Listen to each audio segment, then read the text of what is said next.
State Senator Mike Doherty. Oh, first of all, I want to thank Linda Doherty again for the sacrifices she made in allowing her husband to participate in these activities. Now, without any delay, Senator Michael Doherty.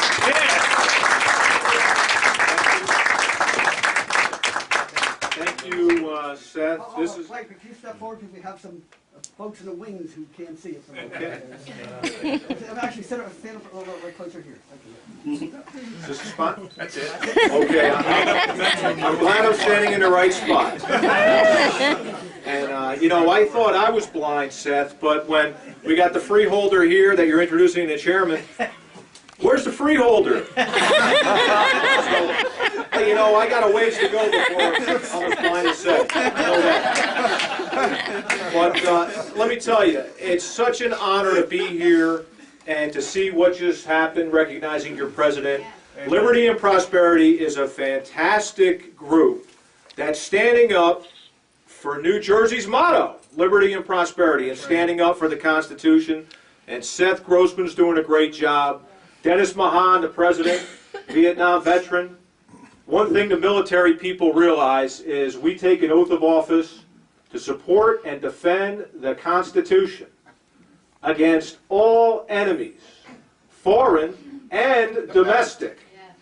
And people in the military know that it's not swearing allegiance to leaders, it's swearing allegiance to our Constitution and what those principles are. And so congratulations, Seth, and congratulations, Dennis, on your award that you were recognized for. But what you're doing today, those seeds were sown when you were a young man serving in our military. And I think our military is our greatest institution that we have in our country. They've never failed us. They've always been there, and they've always followed the Constitution, which is what they need to do. And I see we have a new, Chairman Davis, we got a new politician right here. What's your son's name? Jonathan. Jonathan. Hey, Jonathan. You know, one of these days, I think Jonathan will be knocking on doors as well. And it's good to be here with my friend Chuck Urban as well. One of the last times I saw Chuck, we were at this rally at the Rebel Casino, the Rebel Casino rally. And the reason that we came out to the rally was not because we opposed the Rebel Casino being built. It was that the state of New Jersey was going to subsidize it to the tune of hundreds of millions of dollars. That's what we had the problem with. And really, the government should not be in the business of picking winners and losers. That's right. If you have a good product, you should get out there in a free enterprise system and you should pitch it. And if you make a living, great. And if you can't make it, guess what? That's the market saying, hey, we don't think you're doing a good job. And so unless you get that kind of feedback in a free enterprise system, and it was really a crazy rally. I've been at a lot of rallies across the state of New Jersey, and I'm glad you're all being quiet and listening. But at that rally, I was literally speaking at the podium, and I must have had 50 steel workers right on 2 inches away screaming at me. And it was one good time to see the Atlantic City Police there, because I think if the Atlantic City Police had not been there, the podium that I was standing in front of probably would have been demolished and some other things. But it was quite a memorable rally that we saw. You know, there's a lot of things going on in the state of New Jersey, and one of the big issues that Liberty and Prosperity and Dennis Mahan and Chuck Urban and Seth are really involved in is how we fund our schools. I don't think people in New Jersey know how corrupt the system is and how much money is being transferred from our suburban and rural towns to other areas. I go to towns quite often where the residents of those towns, every man, woman, and child, they are sending $1,500 to $2,500 a year in the form of income tax to Trenton. And we have some of our Abbott districts, like Asbury Park's a good example. They're sending about $325 a person in income tax. And all that money goes to Trenton. And then the bureaucrats in Trenton, they figure out how much they're going to send back to our towns in suburban or rural areas. And literally, out of that pot of money, where we have people that sent in 5 to 10 times as much per person, out of that pot of money, we'll see our suburban towns receiving $300 and $400 per student and we see our Abbott districts receiving $25,000 per student. So you send in 5 to 10 times as much, and you receive 1/75th the amount back.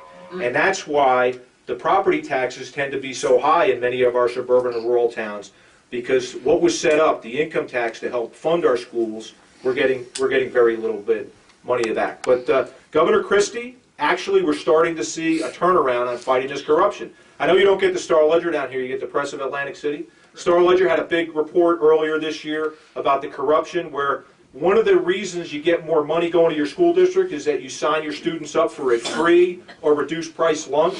You may have heard about that. You get an at-risk designation. And just by signing the student up for a free or reduced price lunch, you receive an extra $5,000, $6,000, $7,000 per student from Trenton in the form of school aid. Wow. So the auditor actually went in and he found out we have 428,000 students in New Jersey that are signed up for this program.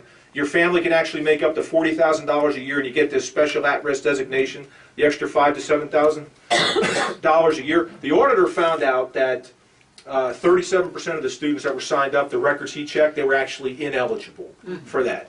So there's a lot of fraud going on. Elizabeth Board of Education, the president of the Board of Education had her child signed up for the free lunch program.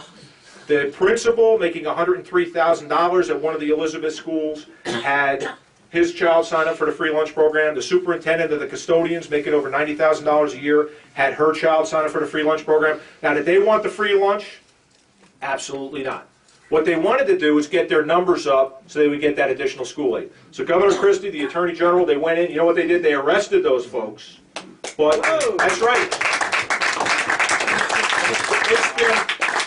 It's been the Wild West out there up to now. They know that they can sign the student up, that nobody's been checking, but now it's starting to turn. And just today, the Secretary of Education, the Acting Secretary, Cerf, he's going to follow, it looks, this state auditor's report. He said, New Jersey should not use whether a student signed up for a free or reduced price lunch anymore, because the number is so inaccurate, so erroneous, we can't trust it. And that's what our Acting Commissioner of Education, Cerf, is saying. He's saying that we're going to take a real hard look at it. As a matter of fact, we have someone right here. The governor's going to put together a task force to look at how we fund our schools and whether we should remove this at-risk designation. And they asked me for a couple names. And you know who I put forward?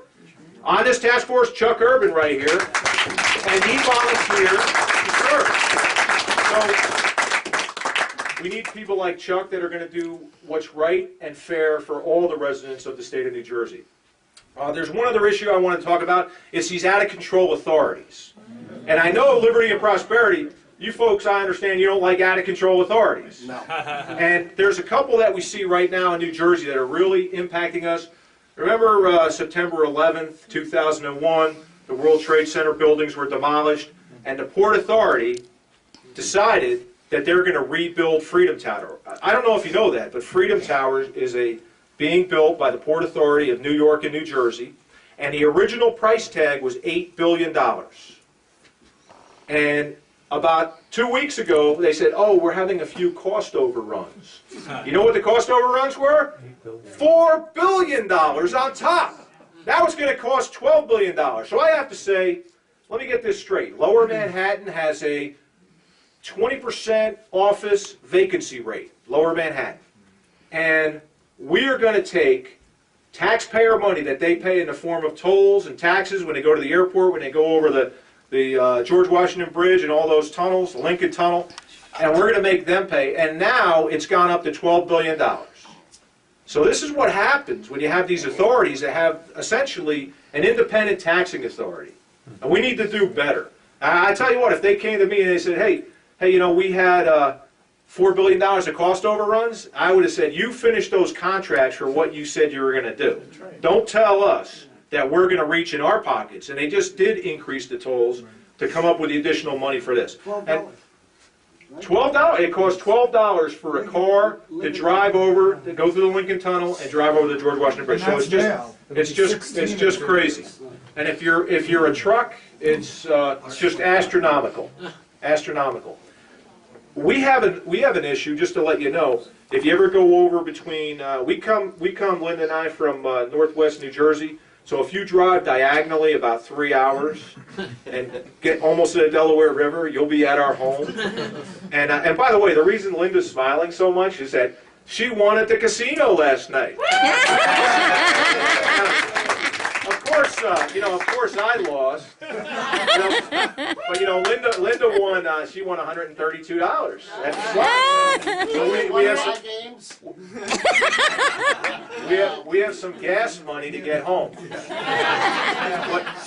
So we're over near the Delaware River, and one of the bridges that Interstate 95, just north of Trenton, Interstate 95 bridge is called the Scudder's Falls Bridge. This is what independent authorities do, the Delaware River Joint Toll Bridge Commission.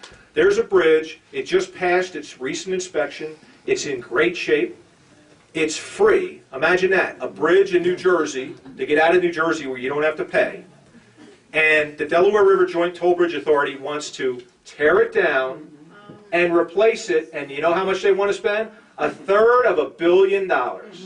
So let me get this, and put a toll up on it to pay for this great new bridge. So they're going to tear down a perfectly good bridge that just passed its inspection, and they're going to put up a toll bridge for $250 million, and we all get to pay it back in the form of higher tolls. So this is the problem with authorities. I know Governor Christie's trying to get it under control, but liberty and prosperity, you got to keep shining a light on these authorities to make sure that they do the right thing. And finally, I want to say this. I am standing here. I was elected freeholder. I know we have 2 freeholders and a sheriff and a chairman and other elected officials. You know, it's really hard to get elected to office. But I will tell you, I was elected to the freeholder board. I represented Warren County. And then I was elected to the assembly. And I was elected to the state senate. I had a really tough race in 2009. The county committee actually, even though I was the senior assemblyman, the county committee went with the rhino as opposed to me. Then I had to run in a primary. But I did what I've always done. And this is what you folks can do as well. Anybody, in my opinion, you can get elected even up to the state senate level by going out and knocking on doors. And that's where conservatives are the most dangerous, in primaries. So if you have an office that you're looking at, that you think you would do a better job, the way to get in that office is you can just go out, you get the voters list, you find out who votes, you know where they live, how old they are, what their name is, how many people are in the House that are voters, most importantly, how often they vote. Now, if someone's a Republican and they don't vote, you really don't know when you're campaigning. It's nice to say hello, but you actually, when you go to these developments, go to these areas of houses, it's amazing. Out of 50 houses, you may have 5 people that are actually going to show up during election day. And you know whose houses you go to? You go to those 5 houses. And you introduce yourself, and you say, hello, I'm Mike, and I'm running for state senate. And just wanted to stop by and say hello and leave some literature. And you're off to the next house. And if you do that enough times, it's really not that hard work. You get a suntan, lose a couple pounds. And you know, your wife doesn't have to cook for you. Because you're out on the road, so that could be good. But you can get elected, especially at the local level. You can even get elected at the county level and up to the state senate level. So I'm really proud to be here with Liberty and Prosperity in Atlantic County. It's a great Republican county. I guess, can I say that? Almost. Okay, I know, but when I was promoting fair school funding, your chairman here has been a real advocate supporting it. Your freeholder board passed the fair school funding plan for New Jersey. I think that's great. And Liberty and Prosperity with Dennis Mahan have been getting municipalities all throughout Atlantic County. So it's wonderful, even though I represent a district 3 hours away, that we have such great friends down here in Atlantic County. And once again, Seth and the whole crew, keep up the great work. It's a real honor to be here. Thank you. Okay, hold on just a